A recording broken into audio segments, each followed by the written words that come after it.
Queen was widely seen as the richest woman in the country. Surely she could pay for her damage to her own home. Welcome to MsMojo, and today we're counting down our picks for the top 10 times the royals were not just like us. Wrap her up like this, anoint her with oil, and hey presto, what do you have?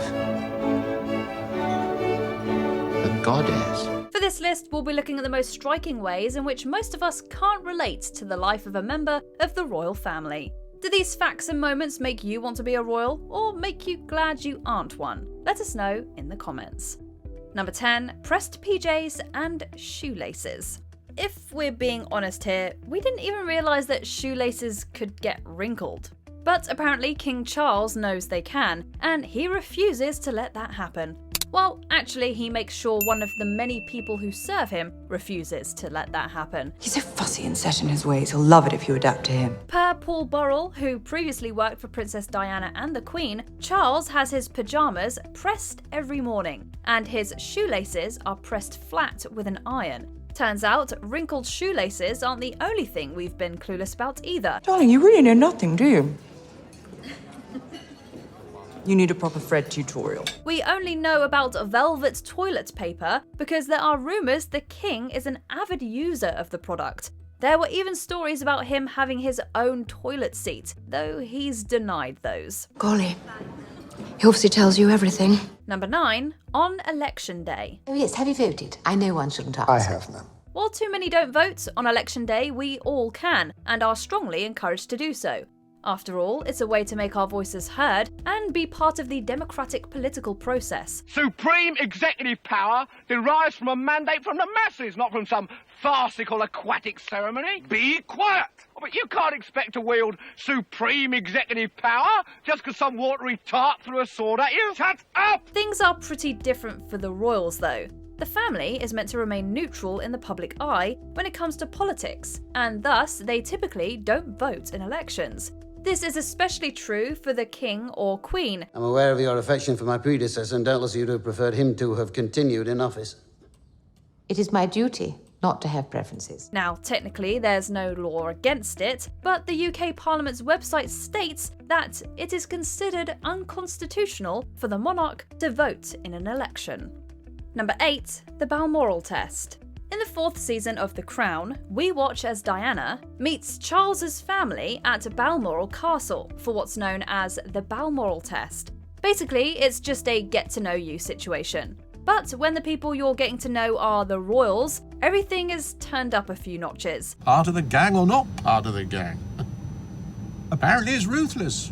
Bloodsport in itself. Guests are figuratively poked and prodded and expected to maneuver the many family and estate traditions that the castle demands. Every house has rules, and places like this are all about what you wear and when. While The Crown is a fictionalised television show, it's been said that this test is indeed real. If you thought meeting your significant other's family was stressful, just imagine what having to go through that would be like. I can't give up. Is this one a friend or a girlfriend?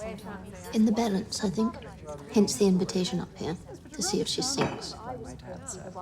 Or swims? Number 7, no touching. What kind of hug? A tight, rather desperate hug. I feel sick. Yes. Talk about not like us. People, especially women, have been fighting against unwanted and often intrusive touching for what feels like forever. Yet, when then First Lady Michelle Obama put her arm gently around the Queen's shoulder in 2009, it was a much discussed and reported faux pas across the land. Don't touch the Queen. Oh! Quite right. Sorry, Your Majesty. Now, it isn't against the law to touch the monarch or any other member of the family, but as with many of the rules, protocol does dictate that one not do so unless it's been initiated by the royal in question. When Paul Keating, the Australian politician, put his hand in the small of her back, let us put it no lower than that, some years ago, all hell broke loose. Now she's doing the same thing to the First Lady, and for all I know, this is a breach of White House protocol. Not touching someone unless they indicate it's okay. Now, that's a concept more people should respect on a daily basis. Number 6, no documentation required. He goes to the South Shetland Islands, then he goes on to the Falkland Islands, and then goes all the way up here to Ascension Island, Now, all these are British overseas territories and they have to be visited every once in a while. Remember that time the cops stopped you and you didn't have your driver's license on you and they told you that's okay, you don't need it? Or when you went to the airport for an international flight and got on the plane without showing your passport? Oh, wait, you probably don't because you aren't the King or Queen of England. You're just being cynical. And you're being naive. Indeed, the reigning monarch doesn't need those documents. We're out here paying fines for forgetting our licenses and stressing out about passport renewals before an overseas trip.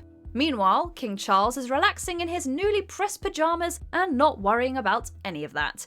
We're guessing he doesn't wait in long airport lines either. Good to be the king. Number 5. Kate Middleton's dress almost destroyed a business. Do any dresses you've ever worn have their own Wikipedia page?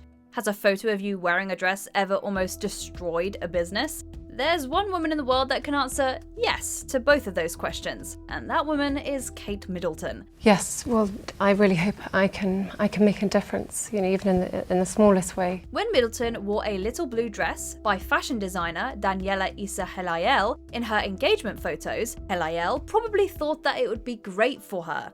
The problem was, it was too great. Any woman that wants to feel good, very comfortable, very easy, not fussy.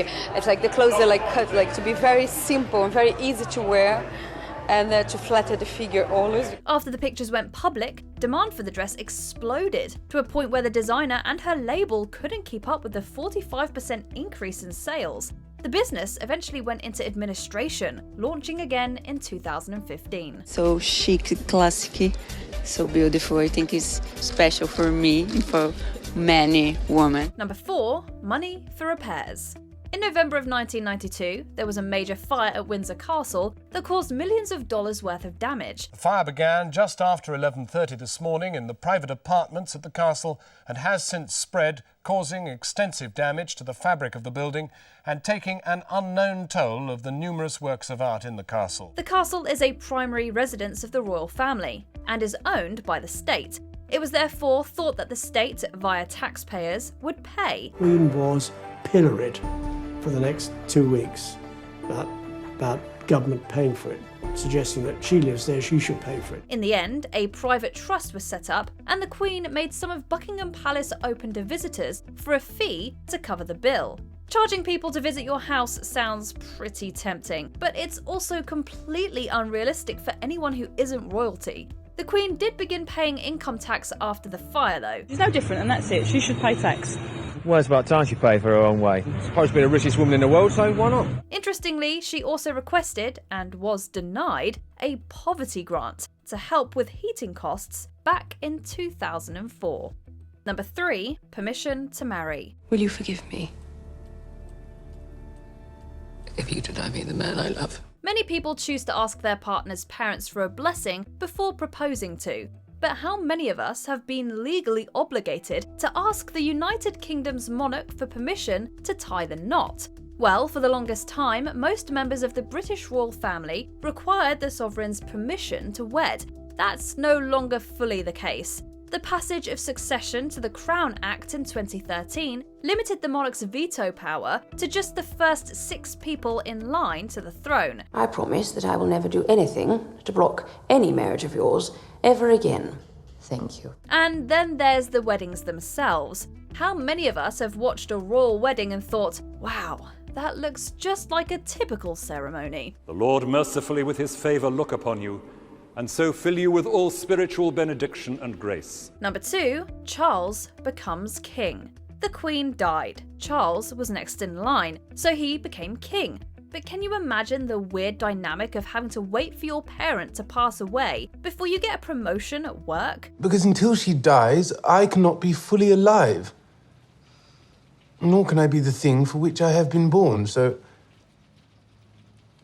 one is condemned to this frightful business of waiting. Plus, his succession had very little to do with how qualified he is. He was simply Queen Elizabeth II's eldest son.